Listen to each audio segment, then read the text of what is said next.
biggest issues that we see with people who are trying to become compliant and we're having these initial conversations with them is that they're essentially an IT guy or IT director who's been handed this initiative by leadership for whatever reason, and they're doing their due diligence and speaking to vendors and trying to understand how to piece this together and figure it out. Budget usually becomes a big blocker because it ends up costing a lot more than they had originally anticipated, and there's not unity between leadership and the IT team around how to properly budget for this sort of thing and what's a reasonable amount to spend for the impact that that's going to generate. Before you go down the compliance road, try and understand the tangible business impact that that's going to have before you even decide to go down that path. Yeah. Most people... How do they do that? Well, most people that decide to go and get a SOC 2 or an ISO or whatever are doing so in order to satisfy a customer or potential customer request. To say, hey, I would love to do business with you, but as part of me doing business with you, I need you to be SOC 2 or ISO compliant by X date. Something like that. Mm-hmm. And so, a very quick and easy way to do it is to look at that contract value, be able to say, hey, if this contract is able to give me $1 million in revenue, then me spending $100K on the process to get this done is worth it, right? It's very quick and easy math. The problem is that a lot of companies, at least that we've been talking to, haven't actually taken that first step. And it's more of a, we feel like we should do this because everybody else is doing it sort of thing, which doesn't mean that it's invalid. There definitely is still something to be said about becoming mid-market enterprise ready, so to speak, and going and getting these proactively instead of waiting until somebody knocks on your door and then you can't service them because you don't have the compliance framework. But even still, you should try and do your due diligence and understand the potential impact that could have on the business. For example, if from a go-to-market standpoint, you know that you're trying to grow by 30% next year, and you know that your deal size is relatively small, that means that in order to hit that 30% growth, you're going to have to go mid-market or enterprise. The main idea is that many companies are going after SOC 2 and ISO and things like that to satisfy customer requests, but they're not actually, in many cases, doing the due diligence and figuring out the objective impact that that's going to have on revenue, whether through new customers or losing existing customers or whatever the case may be. And so in order to properly approach any sort of initiative, you first have to understand what's the business impact that this is going to have and how much should I set aside for success, just from a leadership planning perspective, right? So a lot of IT guys, managers, directors, even CTOs oftentimes get told, like, hey, we need to go get SOC 2. But from our experience, there's not often a clear number that's on the line for them to do this. So we have these conversations about how, but we don't have enough information on why. And what happens if you don't do this? So as part of that first step, what we would encourage everybody to do is to ask those questions from leadership or finance or sales or whoever's driving that within the company to get done, to figure out what's actually at stake if we do this or don't do this. Because from there, you're going to be able to have a much better understanding about what resources, whether tools, people, agencies, whatever, you can actually utilize to be successful at this. For example, if I were to tell you that the cost of becoming SOC 2 compliant is $1 million at your organization, you might say, whoa, $1 million, there's no way I'm ever going to be able to do that. But then if I told you that the actual business impact because of contracts is going to be $40 million, all of a sudden now you're rushing to swipe your credit card for the $1 million. And so a lot of times we get into difficult conversations with IT managers and directors and engineers and things like that, because when we get to a pricing conversation, they don't have the budget for it and they don't know how to go and get budget for it because they haven't taken that initial first step as an organization of being able to understand what's the impact of doing this. So it's a very good first practice or best practice to actually go and tease that out before you start to go into figuring out how am I going to get this done. And I think one of the things that we were talking about earlier is that for many companies, they may not have something today that is saying, I need to go and get SOC 2 or I'm going to lose this particular contract, which is totally fine. You can proactively go and get SOC 2 or ISO 27001, what have you. You can go and do it proactively, but that doesn't mean that you shouldn't go also try to figure out some sort of an objective number that's at stake if you don't do that. Right? So, for example, if you're a company and you're trying to grow by 30%, and currently your deal size is, let's say, $10,000, and you're a $10 million organization, there's really no feasible way for you to actually hit that 30% growth target unless you either sell a ton of customers that year, right, or you go mid-market or enterprise. That's where compliance starts to enter the conversation, because many of these mid-market enterprise customers are going to have security standards that they want you to comply with in SOC 2 or ISO. The government, right? Or the now government. You're seeing that with CMMC. If you want to win these new DoD contracts, you now have to be compliant in, let's say, CMMC level 2. Exactly.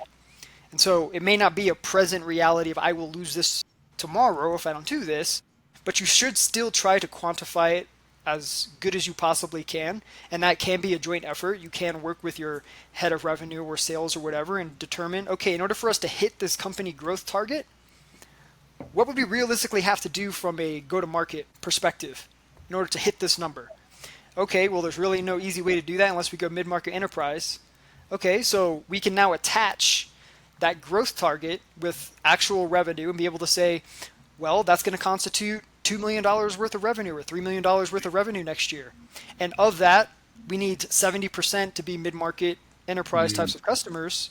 So now you can quickly start doing the math and understand that me investing 200, 300K into this compliance initiative is actually very well worth it. Yeah. Because there's a clear path to me hitting my number next year. Yeah.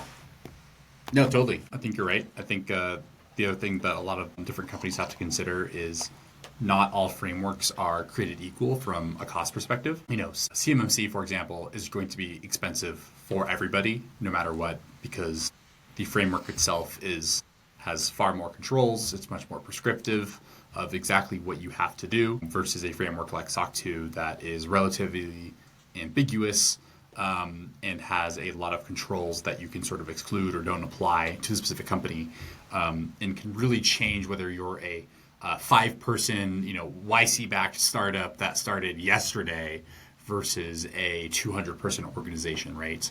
So, I know that we always talk about how these compliance efforts can take $200,000 to $300,000, and I'm sure a lot of people are probably like, call BS on that, or hey, it can be a lot cheaper. And a lot of it just depends on like how big you are, right? So let me go ahead and share my screen. I think a lot of it has to do with how big you are and like how complex of a framework you're going after. So for example, to keep things simple, I'm just going to give an example of someone going after CMMC level 2 in this case, right? And you're going to have you're going to be certified. So it's not CMMC level 1 where you're going to be self-certified, right? But just looking at sort of the tool costs, you're going to need, an external auditor, right? That's probably going to be somewhere in, and again, this is all like estimated costs. These aren't exact figures. Each of the different see-through PAOs in the case of CMMC, those are what the auditors are called, might charge, let's call it $80,000. And that's not per year, right? So the CMMC external audit is once every 3 years, so it's a little bit different from a SOC 2 that is every year, for example.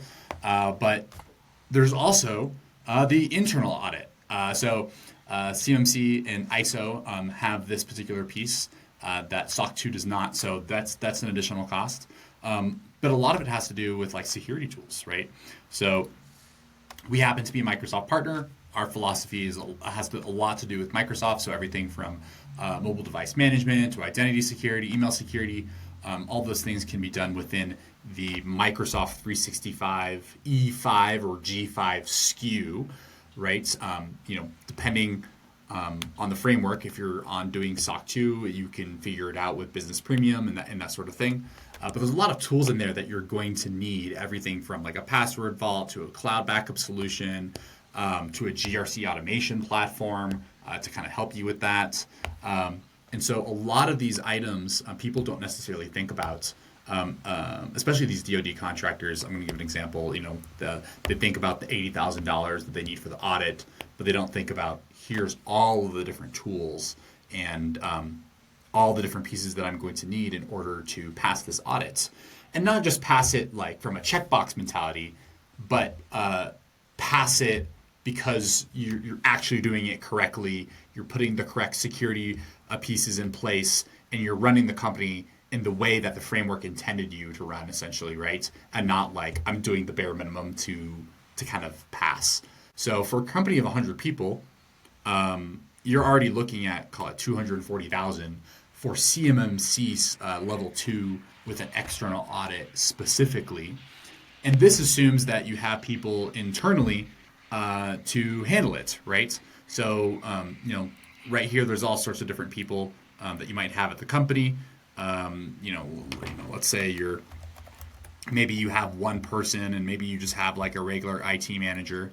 Here, let's see if I can find IT manager like level 2 or something, right? So maybe you have one person. So most likely, though, that one person that you already have is probably already doing a lot of stuff today, and don't necessarily have the bandwidth for the tons of extra work that they're about to be given, or might not have the skill set. Right? There's all sorts of reasons why just one person isn't enough. Typically at an organization of 100 people, you would expect to see about 3 to 4 people involved, at least in a framework like this, right? SOC 2 is an easier framework. ISO is a little bit easier. So depending on the framework, it can kind of increase or decrease the level of people involved and how much security you actually need and how much you have to spend on tools. So some companies, they're reaching out and they're saying, hey, you know what? We really need help with the managed compliance piece. And honestly, we need some help with the security piece, right? So now you're up to $500,000 a year to kind of maintain this initiative, right? And it's a little bit less, right, because my calculator is taking into account the $80,000 here when it's really more like $80,000 over 3 years. So let's call it 420 instead of 500 or so for CMMC, right? That's going to be very, very different for a company who is say 20 people going after SOC 2 Type 2 that doesn't need an external audit, and maybe you can kind of get by with not having an external an external vendor, in which case maybe you're only spending $60,000, right, per year, because you're only 20 people. It's also very possible, we've seen a lot of these prospects where, depending on the auditor you go with, some of them require MDMs and some don't, right? Some of them are very security focused. Some of them are more have the philosophy of, hey, I don't really want to make you buy additional tools. And a lot of it just kind of comes back to whether you have the kind of checkbox mentality of, hey, I'm just trying to get this piece of paper so I can do business. In which case, like if you're only 10 people or 5 people or 20 people, maybe you do have that perspective because you don't have as much money, and so you don't have the, well, let's call it the pleasure of being able to focus so much on security. But sort of like the larger and larger you go, the more and more focus there is on security, and so it becomes more expensive because you're spending more on tools and such, right? Whereas if you're small, maybe you just buy the GRC platform for, let's call it 10 to 20K, and you get an audit that is $5,000 to $10,000, and you're on your way, right? 100%. I think it brings up a good point too, is that once you've established the business impact that going after a compliance framework has, in order to be able to logically justify extra spend, because honestly, that's one of the biggest mistakes that we see people doing, is not actually going through that step before they approach this. The second one that you have to go through is, how prepared am I to do this internally? Yeah. Right? Like, what tools do I have today? Is that going to cut it? No, I probably need to go and get some extra ones. What is that going to constitute? Right. How equipped is my current team?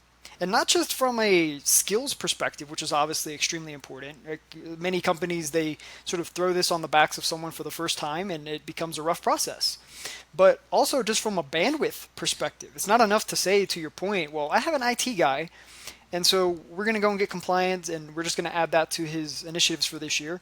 It's like, well, what else is that guy doing realistically? He's probably doing support tickets, onboarding, offboarding users. He's probably doing things like that. So you can't just tack this onto them and expect it to be successful. Which brings up another good point, which is that when we think about budgeting and costing and staffing and tooling and all of those types of things, the correct approach should not be to do it for the smallest amount of money possible, right? I think a lot of people naturally in business want to say, well, how can I do this cheaper? How can I do this cheaper? But what you're trying to really do here is build a very strong GRC program. Like, once you're at that step in your organization, you should be very security minded. You should be taking this seriously, and you shouldn't be looking for shortcuts in order to achieve this. So it's this idea that, hey, if I got to go and get surgery tomorrow, I'm not bargain shopping to try and find the best surgeon to get this done, right? I'm trying to find someone who's credentialed, who has the space in their calendar. I'm not being rushed in and out of the operating room, sort of things like that, in order to take it seriously. And that's another mistake that we oftentimes see, is that compliance is sort of this afterthought, when in reality, if it has the potential to go and get you that $10 million extra next year, why are we treating it like we're clipping coupons in the Sunday newspaper?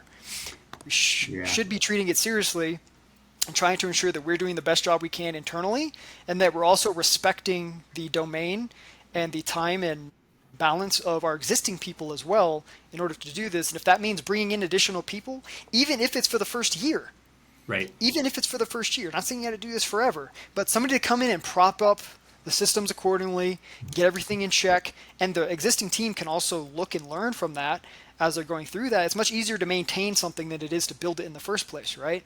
So these are a lot of the bigger, really coming from leadership types of mistakes that we see whenever we're encountering customers that are going after compliance.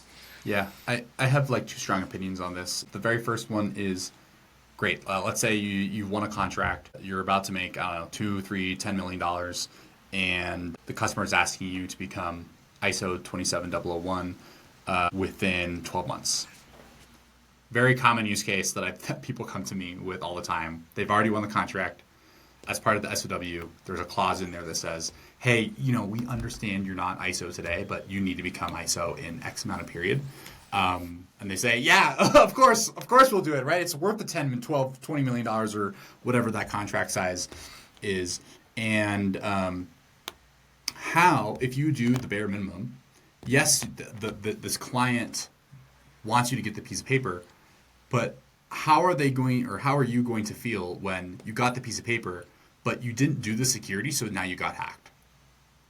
I don't think your vendor is going to be very happy when because of the lack of work that you've done, now some guy got into their system and they're like spamming everybody, their entire customer list, and it's because of you, right? So yes, there's a big topic within the GRC world that compliance is not security, but the whole point of all of this is that you are both compliant and secure, and that you are a trustworthy customer or vendor or partner to this other organization, and not just like, I did everything on the piece of paper and we're just a bunch of paper pushers. The whole idea is, wow, this company is trustworthy in their business practices and their ethical rights, and they have security, and I can trust them. And trust them not to just complete the paperwork, but trust them that they're a well-run technology organization, right?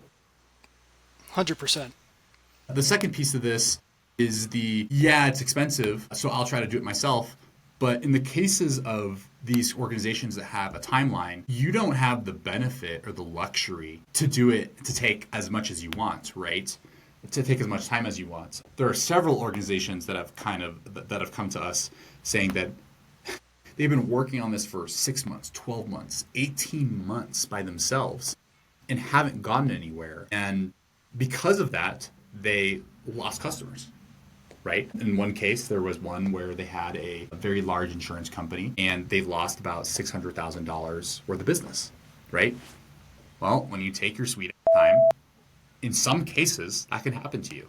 And so there's always this kind of just like risk mitigation around like how long is it taking, yeah, if you're being proactive, great. You're being proactive. You don't have to do all the stuff all at once. You can kind of do it yourself. You can learn and all that. But when you're on a tight timeline, you typically just pay for people to do things because you got to get them done. You got to get them done on time. It also makes me think of a common scenario that we encounter and why it's so important to get this right initially is that many prospects and customers that we talk to have been successful at achieving the framework, but shortly after realize that maintaining it is also very difficult. It's not just I got it the first time. It's like I can probably do anything and grind Once. through it to go and get it done, right? But then it's like, man, I'm on year 3 of this. I really need to start looking at some help. But by that point, typically leadership already says, well, what do you mean? You already got it done with your current team, your current tools. Yeah. Keep going, man. Because they're thinking about it from that perspective. And so it's very important to be an advocate for yourself. Anyone who could be listening to this who is in IT or leading technology at their organization, is that you have to advocate for yourself and be able to say, like, realistically, I need to be leading this initiative and understanding, like I said at the beginning, how much of an impact is this to the organization? How does this impact my team? How equipped is my team? Where are the tools that I have today? What does good really look like? Right. If I were to achieve this in the best way possible, how far away am I from that? And advocate for yourself when it comes to budget time during the year, or even if it's not budget time during the year, right? It's always good to have these conversations because you're talking about something that's a potent business driver in most cases. If you were to go and tell your CEO or leadership team, like, hey, this is $5 million worth of business and, we're sort of struggling to maintain it and this and that, I can't imagine that you'd fall on deaf ears if you were to bring it up in that way.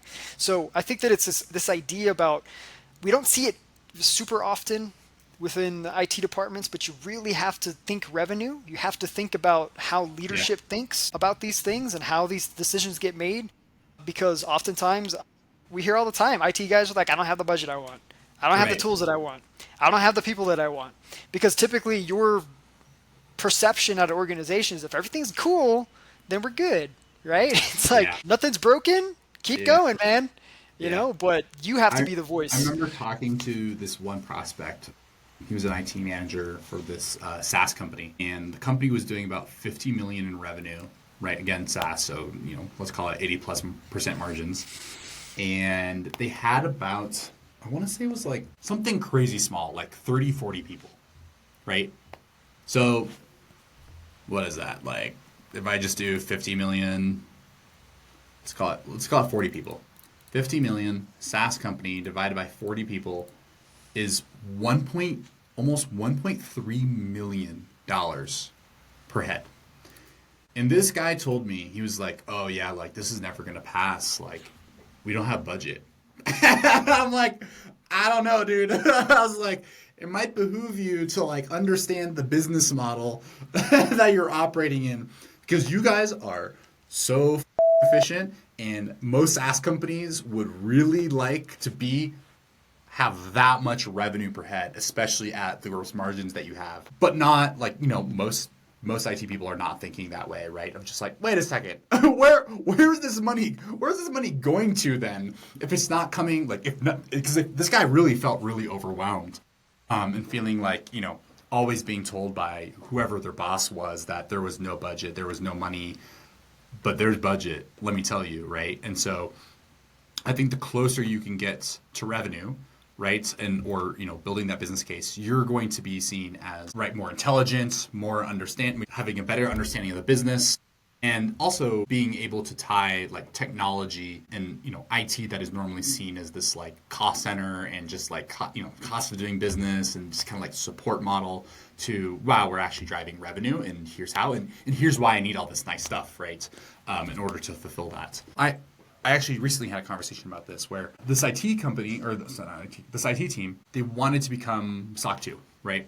And part of wanting to become SOC 2 was to be able to create essentially external validation of what the team was doing, right? So they wanted their SOC 2 badge essentially as a way, in their perception, was that it would be an objective way to determine the quality of the work that they themselves, that the IT org was doing, right?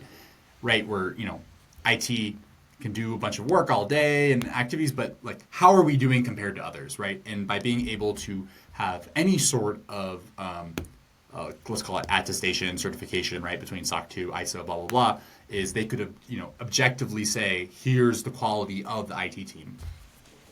But the challenge that they have was, I asked them, hey, what's your average deal size? And none of them knew. And it's like, okay, well, if you want this, right, like you're going to have to know some things. You have to know a lot more about the business and how and build the business case in order to take that up to leadership. They mostly knew how many like customers they had, but they didn't really know how much revenue the business was doing or the average contract size.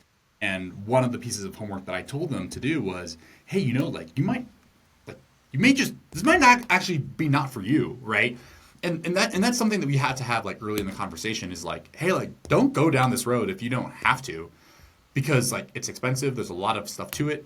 It's obviously, I'm sure, really fun and interesting to some people in the IT community because it's a fun project, right? Like, or depending on your specialty and what your interests are. But if you don't have a strong case for needing to do it, then the leadership team is not going to just be like, oh yeah, let me just throw around hundreds of thousands of dollars for fun, right? And so the homework that I had to give them was, hey, like you need to go ask your sales leadership, your CRO, your VP of sales, or people who are in charge of account management, how many times does this conversation come up? Does this come up at all? Right? Because even if you do want this sort of external validation to show how well you guys are doing, the honest to God truth is you're not going to get this done unless there is a specific number attached to this. For sure. And part of that too is what are my competitors doing as well? Mm. If I see that none of my competitors have this displayed on their website or anything like that, it doesn't mean that I shouldn't do it, but it's another lens, another filter as part of this decision-making process from a leadership team to determine should we be doing this, right? What is the organization that we aspire to be as well?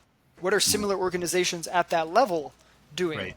That's another way that we can sort of look at this. And I think you bringing up that they didn't even know the deal size, I think for anybody that's watching this, no matter what role you're in, IT, sales, support, operations, whatever, I struggle to find a reason why it's not a good idea for every single person at an organization to understand how their role specifically impacts the growth and success of the organization that they're in.